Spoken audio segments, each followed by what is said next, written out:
Trading dream की तरफ से प्राइस डिलीवरी एल्गोरिदम का आज हमारा चौथा सेशन है।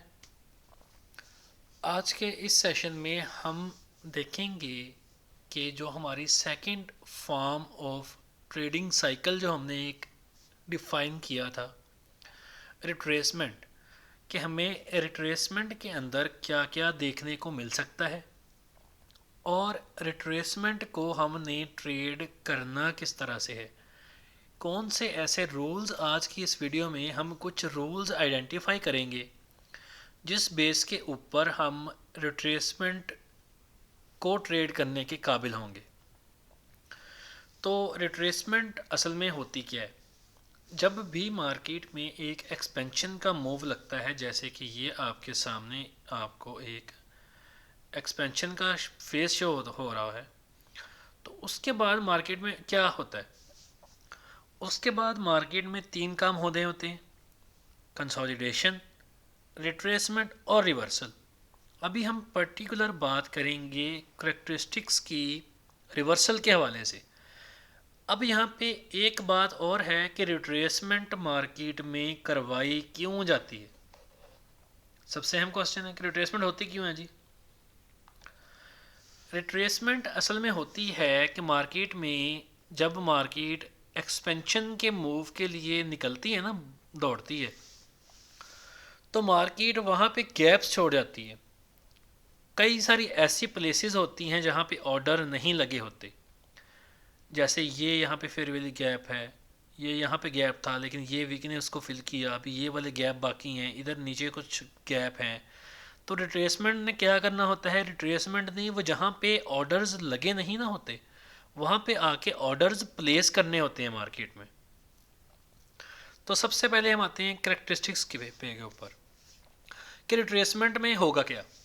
रिट्रेसमेंट में सिर्फ और सिर्फ वो सारी जगह जहाँ पर मार्केट ने ऑर्डर नहीं लगाए होते, मार्केट वहाँ वापस आती है एक्सपेंशन की वेव के अंदर ही दोबारा से ऑर्डर लगाने के लिए, और उस वेव को हम बोलते हैं कि ये मार्केट में अब कौन सा फेस है? रिट्रेसमेंट का फेस है।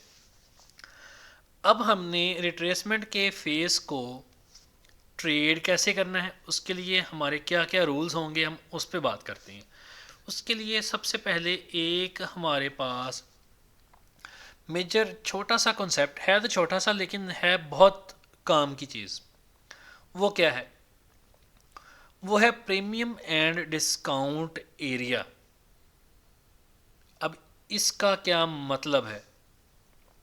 इसका मतलब ये है कि मार्केट में एक एक्सपेंशन की वेव लगती है कुछ इस तरह से कि ये मार्केट में एक एक्सपेंशन की वेव लगी। अब हम निकालेंगे इसका 50% का एरिया। कौन सा एरिया? 50%। 50% से नीचे का एरिया हमारा डिस्काउंट एरिया होगा, ज़ीरो तक, और 50 से 100 का एरिया हमारा होगा प्रीमियम एरिया। उसमें हम ट्रेड नहीं कर सकेंगे। रीज़न क्या है उसकी?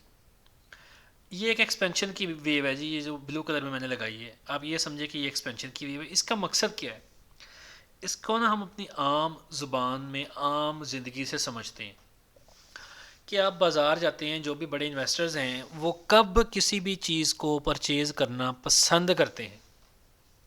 उसकी प्राइस जब ज़्यादा होगी तब, या उसकी प्राइस कम होगी तब?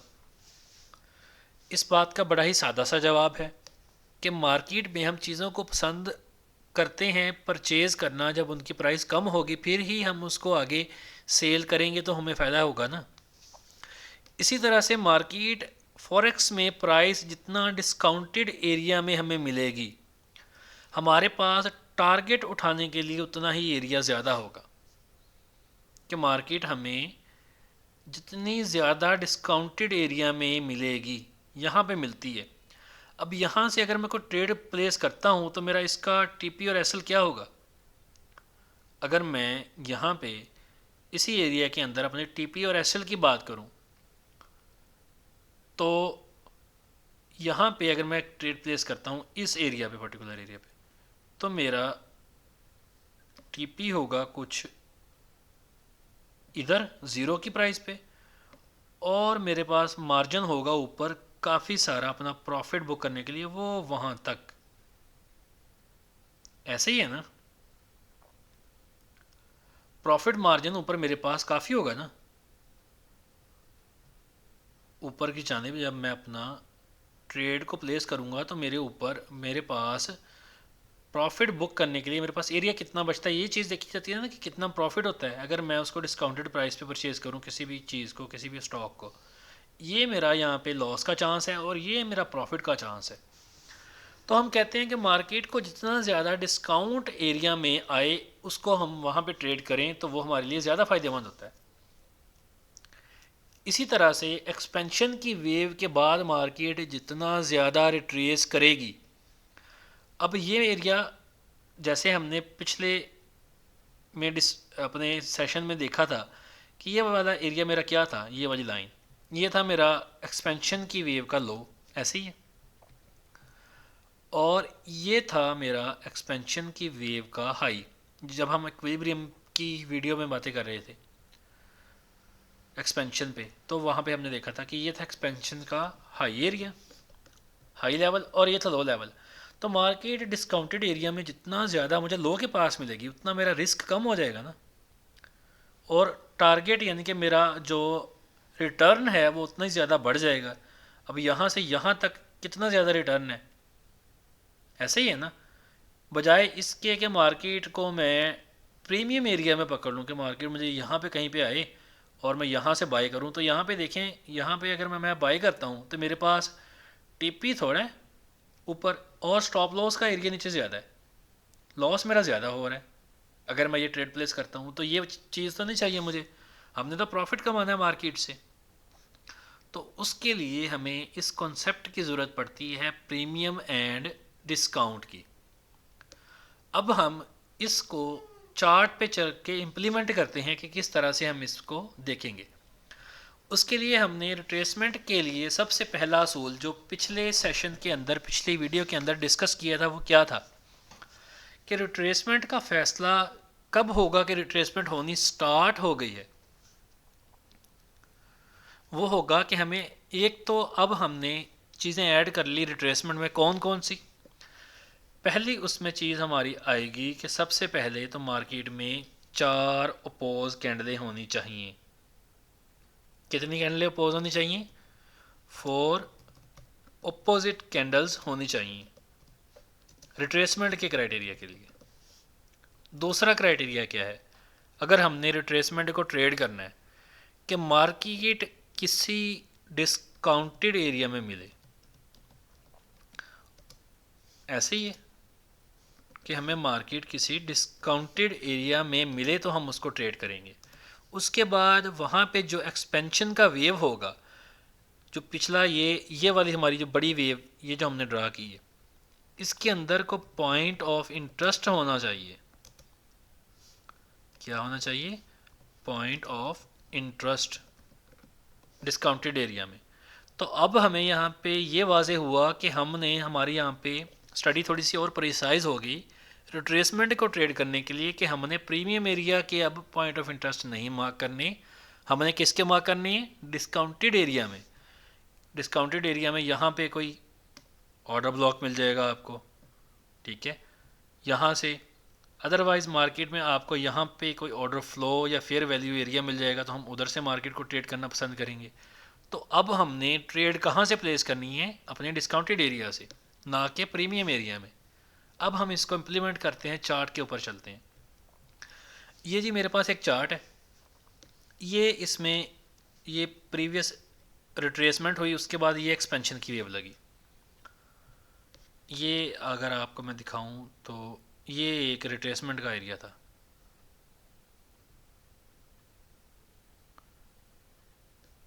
ये एक रिट्रेसमेंट हुई है मार्केट में, ये वाली, ये जो मैंने पिंक कलर में आपके सामने ड्रा कर दी, ऐसे ही है।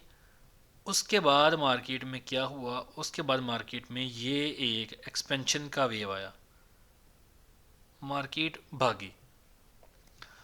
अब हमें चाहिए कि रिट्रेसमेंट हो तो कैसे हो?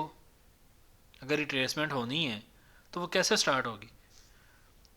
तो रिट्रेसमेंट के लिए क्राइटेरिया हमारे पास सीधा सा है कि हमें चाहिए पहले तो कैंडलें चार अपोज, एक दो तीन कैंडलें लगी, इसको आगे चलाएं तो ये हमारे पास चार कैंडलें अपोज आ गई।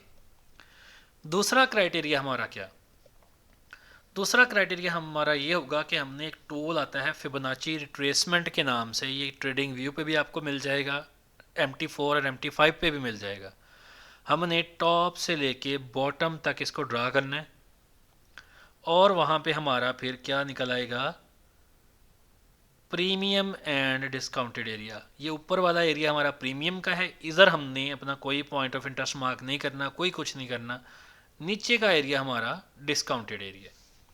तो हमें पॉइंट ऑफ इंटरेस्ट अब कहाँ कहाँ पे चाहिए, हमें चाहिए डिस्काउंटेड एरिया में। तो डिस्काउंटेड एरिया में कौन कौन से पॉइंट ऑफ इंटरेस्ट हमारे पास हैं, पहले तो वो देखें ना कि हमारे पास कौन कौन से पॉइंट ऑफ इंटरेस्ट हैं। अच्छा, तो अगर हम देखें तो हमारे पास एक पॉइंट ऑफ इंटरेस्ट ये वाली दो कैंडलें हैं निकल रहा है, जो कि एक्सटेंड हो रही हैं हमारे डिस्काउंटेड एरिया के अंदर। ये देखें ऐसे ही है। उसके बाद मेरे पास मेरा पॉइंट ऑफ इंटरेस्ट क्या है, उसके बाद ये लो के पास मुझे एंट्री चाहिए, तो ये ज़्यादा मेरा डिस्काउंटेड एरिया है और ये बड़ी बेहतरीन एंट्री है। यहाँ पे मेरा रिस्क बहुत कम होगा क्योंकि इसी लो के नीचे मेरा रिस्क होगा और इसी कैंडल के अंदर से मुझे ट्रेड मिलनी चाहिए, या इधर से मिले या इधर से मिले। ठीक है ना, एल्गोरिदम मेरा ये कहता है। एल्गोरिदम के हिसाब से रिट्रेसमेंट को अगर ट्रेड करना है तो ये तरीका है, उसके अलावा और तरीका कोई नहीं है। इसमें मैं अब स्ट्रक्चर को बिल्कुल नहीं घुसा रहा, स्ट्रक्चर वो एक अलग कहानी है, वो एक अलग चीज़ है, वो समझने के लिए मार्केट को है। लेकिन असल मार्केट का एल्गोरिदम यही है जो मैं आपके साथ डिस्कस कर रहा हूँ। अब यहाँ से हम मार्केट को चलाते हैं, देखते हैं मार्केट क्या करती है। मार्केट आई जी अपने ऑर्डर ब्लॉक के अंदर। हमें यहाँ पे मार्केट ने अगर कोई कंटिन्यूशन का साइन दिया तो कंटिन्यू हो जाएगी, अदरवाइज वो कंटिन्यू यहाँ पे नहीं हुई और मार्केट नीचे आ गई। अब हमने मार्केट को ट्राई करना है इस एरिया में, उससे पहले हमने एंट्री नहीं लेनी, आने दो मार्केट को, पहले तो इस एरिया में आए ना। अब उससे पहले कंटिन्यू हो रही है तो परेशान नहीं होना, ये देखें ये कंटिन्यू हुई ना उससे पहले, तो ये फेयर वैल्यू गैप था उसकी वजह से कंटिन्यू होगी, लेकिन ये हमारा है ही नहीं क्राइटेरिया में। हमने ऑर्डर ब्लॉक से मार्केट को कंटिन्यू करवाना है। अब ये मार्केट हमारे ऑर्डर ब्लॉक में घुस चुकी और ये हुई कंटिन्यू। देखें जैसे ये इनगुल्फिंग की कैंडल लगी, तो अगर मैं यहाँ पे अपना ट्रेड कोई भी प्लेस करूँ इस कैंडल की क्लोजिंग के बाद इधर से, तो मेरा स्टॉप लॉस क्या बनेगा और टेक प्रॉफिट क्या बनेगा, अभी हम उसको देखते हैं। ठीक है, तो इधर से मैं ट्रेड प्लेस करता हूँ इस कैंडल में इनगल्फिंग के बाद वाले, और यहाँ पे मेरा स्टॉप लॉस क्या बन रहा है, स्टॉप लॉस मेरा यहाँ पे बनेगा यही इनगल्फिंग कैंडल के नीचे, इधर इस जगह पे कर लें। और टारगेट क्या होगा यहाँ पे, टारगेट हम करेंगे यहाँ पे अब हाई को, कि ये मेरा अब टारगेट है। अब हम इस चीज़ को टारगेट करेंगे, हाई की तरफ जाएंगे। अब हम चलाते हैं मार्केट को कि मार्केट करती क्या हमारे साथ। मार्केट कंटिन्यू हो रही है जी। अब यहाँ पे रिट्रेसमेंट दिखाई, लेकिन एट द एंड उसने अपना हाई उड़ा दिया। देखें अब फ़ायदा हमें एक और पॉइंट ऐड करने का कि हमने अब रिट्रेसमेंट को किधर से पकड़ना है, कौन से पॉइंट ऑफ इंटरेस्ट हमारे लिए इम्पोर्टेंट हो जाएंगे एक्सपेंशन के और कौन से इम्पोर्टेंट नहीं होंगे। अब इस एग्जांपल में देखें कि हमने मार्केट को बिल्कुल कम रिस्क के साथ पकड़ा। अगर मैं यहाँ से अपना एक्सटेंडेड एसएल भी लगाऊँ ना इस पॉइंट से, तो वो मेरा बनेगा इस लो के नीचे। तो फिर भी हमें कितने की रेशो मिली, एटलीस्ट 1:4 1:5 मिली। ये खूबसूरती है इस एल्गोरिदम की कि मार्केट किस एल्गोरिदम पे वर्क कर रहा है। जब आप उसके हिसाब से ट्रेड करोगे तो ये चीज़ें आपको समझ में आएंगी। अभी हम एक और एग्जांपल को देखते हैं इसी के साथ। ये हमारे पास एक चार्ट है, इसमें ये प्रीवियस यहाँ से मार्केट एक एक्सपेंशन ली, ये पीछे मार्केट बाय होती हुई आ रही है, तो यहाँ पे ये एक एक्सपेंशन का मूव आया ना। अब ये मार्केट में रिट्रेसमेंट स्टार्ट हो गई है, ऐसे ही है। तो मार्केट में रिट्रेसमेंट के लिए हमें चाहिए था पहले तो हमारे पास हो ना कोई भी एक्सपेंशन। मार्केट पीछे से बाय है, मार्केट पीछे से बाय होती हुई आ रही है, ये मेरा हाई है और ये मेरा एक्सपेंशन की वेव का लो है। अब हमें सबसे पहले क्या क्राइटेरिया, हमने कौन कौन से क्राइटेरिया पढ़े। पहला क्राइटेरिया हमें ट्रेड करने के लिए ये चाहिए कि मार्केट में 4 कैंडलें अपोज लगें, ये बाय के 1 2 3 4 5 ये ज़्यादा लग गई हैं, तो ये हमारा एक क्राइटेरिया फुलफिल हो गया। अब हमें मार्केट चाहिए किसी डिस्काउंटेड एरिया में, किधर, किसी डिस्काउंटेड एरिया में हाई से लो तक। ये मेरा डिस्काउंटेड एरिया यहाँ से स्टार्ट हो रहा है। अब मुझे चाहिए इस डिस्काउंटेड एरिया में पॉइंट ऑफ इंटरेस्ट कौन कौन से हैं। तो कौन से हैं जी, एक तो ये मेरा फेयर वैल्यू एरिया जो हमने अपने डिस्कस किया था,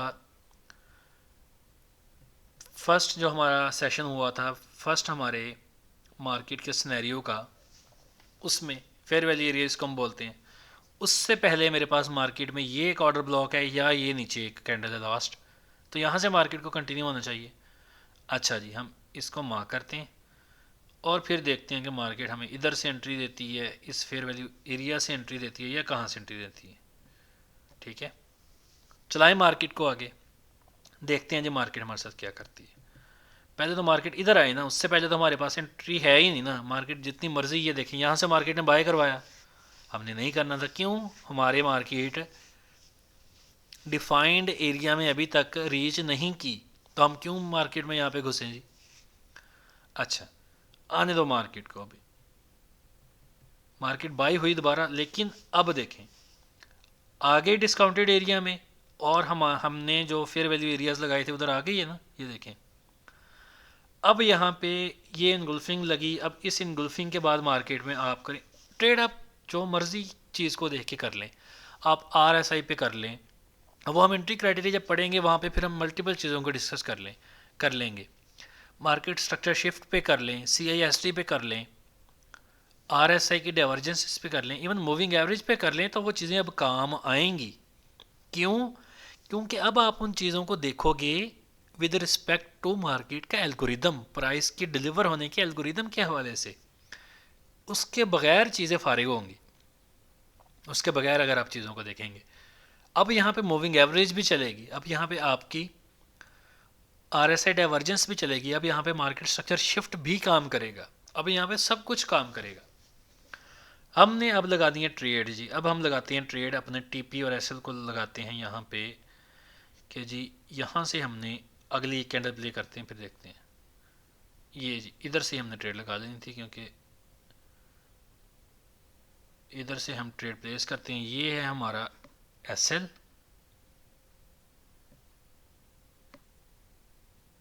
इधर, और TP होगा हमारा हाई का एरिया। 1:2 उठाने के बाद, पहले तो 1:2 उठाओ ना, ताकि अपना पहला टारगेट तो अचीव करना, उसके बाद अगली कहानी चलाएंगे मार्केट को। देखें मार्केट ने 1:2 हमारी ऑलमोस्ट हमें दे दी है। अब उसके बाद हाइट का टारगेट है, हाई टारगेट हो गया ना टारगेट। तो ये होती है खूबसूरती कि जब आपको मार्केट के एल्गोरिदम के साथ ट्रेड करनी आ जाती है, कि हमने यहाँ पे किसी कैंडल को लेके हमने ऑर्डर ब्लॉक मान के ट्रेड नहीं था करना। मार्केट बाय हुई है, देखें यहाँ से मार्केट ने बाइंग दिखाई है, यहाँ से बाइंग दिखाई है, हमने नहीं थी करनी। क्यों, क्योंकि यहाँ से जाने के बाद मार्केट वापस आई है, इधर से जाने के बाद भी वापस आई है। लेकिन जब मार्केट डिस्काउंटेड एरिया में आके किसी पॉइंट ऑफ इंटरेस्ट के नीचे से या वहीं से कंटिन्यू हुई, तो मार्केट ने हमें हमारा टारगेट हिट करवाया। अब यहाँ पे जो मर्ज़ी क्राइटेरिया आप एंट्री का ले लें, आप लिक्विडिटी को देख लें, आप जिस चीज़ को मर्ज़ी देख